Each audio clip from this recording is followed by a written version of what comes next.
बोलिए मैं तो सवरी चल बजाऊंगी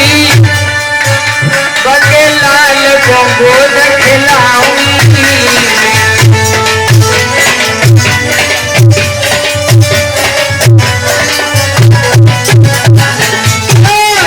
तेरो डूरो बंश चल जाए रानी कहलनी राना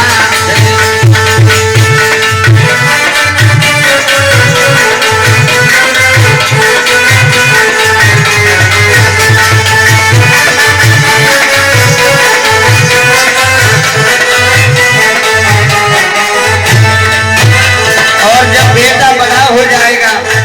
तो मैं क्या करूंगी मैं ले आऊंगी भवरिया डाली घर आवेगी बहू हमारी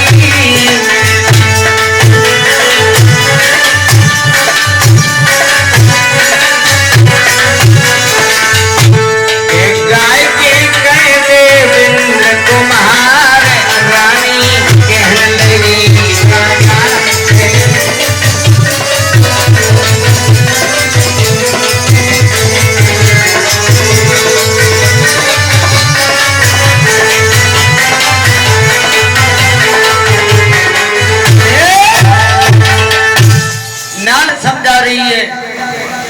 लेकिन महाराज तेरे रानी आप नहीं जानती हो दूसरी रानी के महल में आते ही आपके जीवन की ख्वारी हो जाएगी मेरी एक नहीं चलेगी वो आपकी एक नहीं सुनेगी उसी समय महाराज ने सगाई से इनकार कर दिया तो उसी समय महाराज से रानी साहिबा बोली है तो एक बात मेरी स्वीकार कर लीजिए काशी नगरी से वेद पाठी ब्राह्मणों को बुला करके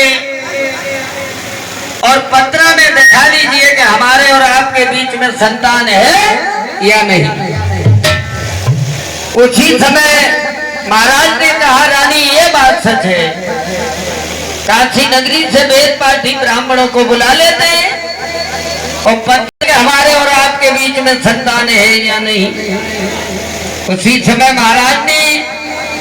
कागज और कलम को लिया और एक पाती को लिखा कि जो हमारे भविष्य के बारे में बताएगा हम उसे मोहमांगा इनाम देंगे और पाती को बंद करके मंत्री को दे दिया और मंत्री कैसे जा रहा है देश विदेशों के लिए ब्राह्मण देवताओं को न्योता देने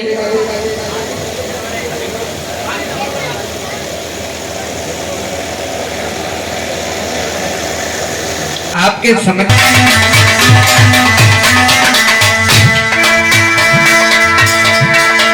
आज मंत्री ने देर लगाई और काशी को चल गो भाई और रवैया आवाज लगाई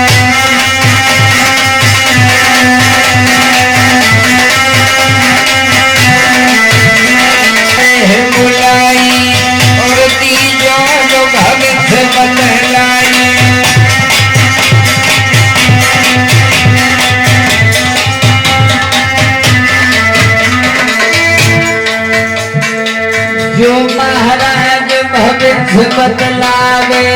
मोह मानो जो इनाम मिल जावे और गुरु माँ को तरे जावे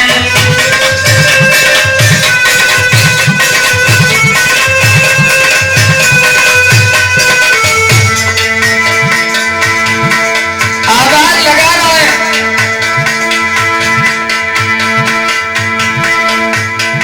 कि कोई भी काशी नगरी में वेद पाठी ब्राह्मण है वो महाराज देवक सिंह के भविष्य के बारे में बताए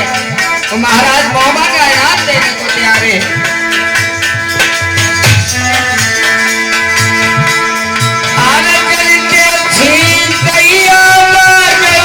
ब्राह्मण चल गए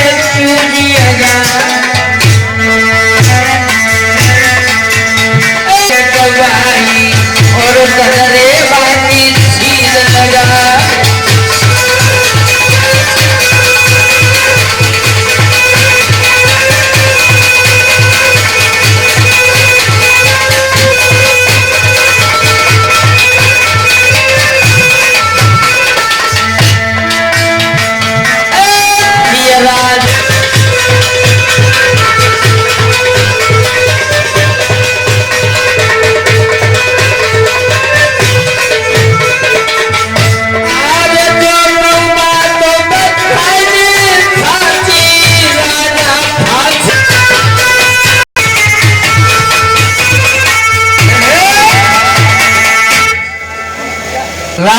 जी विचार कर रहे हैं। राजा तो ये निर्जोड़ के कहा कि हे ब्राह्मण देवताओं, हमने आपको बुलाया है कि जो हमारे भविष्य के बारे में बताएगा हम उसे मोह मांगा इनाम देंगे। लेकिन सारे ब्राह्मण एकत्रित होकर कह रहे हैं कौन मरने को जाए। 80 वर्ष के ब्राह्मण थे, उनने सोचा हमें तो आज नहीं तो कल मरना है, लेकिन हम बात कहेंगे साची, जब भोर रोक लग जाए और खड़े हो गए कि महाराज का अधिकार भी नहीं। हे परमात्मा, हे दीनों के दयाला, तेरे बिना वह संसार में हमारा कोई नहीं। तूने लाखों की बिगड़ी बनाई है, आज हमारी बात क्यों ना सुन रहे। और बोले हे राजा रानी दोनों परमात्मा को बुला रहे हैं। कैसे?